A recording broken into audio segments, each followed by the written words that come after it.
They carried her son's lifeless body down the front steps, over wet pavement to the wailing ambulance.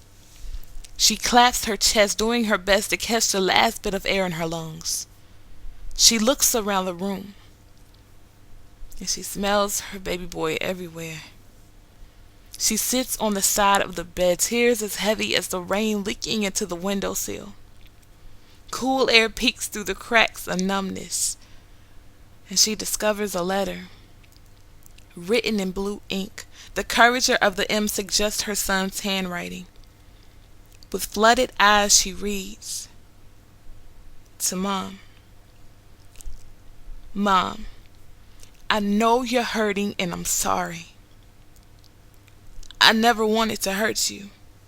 But for years I've hidden behind lies, crooked smiles, and deception, and I hung on as long as I could, and I'm sorry. I just wanted you proud of me. Be the man that you raised me to be. If these four walls could talk, they could tell this story for me and make this conversation easy, or maybe it's better coming from me. I know you noticed how different I was. The difference between me and other young men. How off my octave was.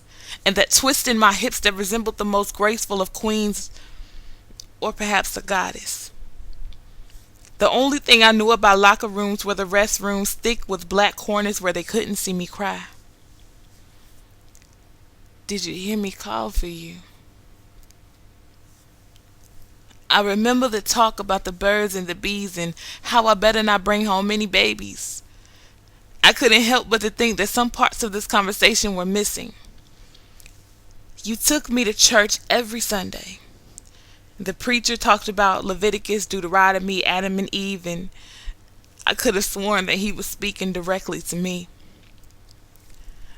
Mommy, did you hear my cries over your Bible verses? Don't blame yourself, Mom. God didn't hear me either. I must have prayed 20 different times in 15 different ways in 10 different languages, and even He couldn't save me.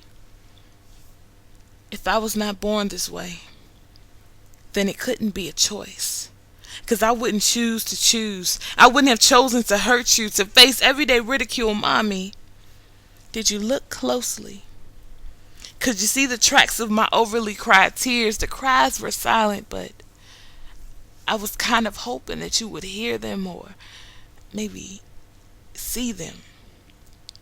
Or did you choose not to? Were you afraid? Mommy, I'm sorry and I love you. But I didn't want you to have to choose to show up at your son's wedding through forced acceptance.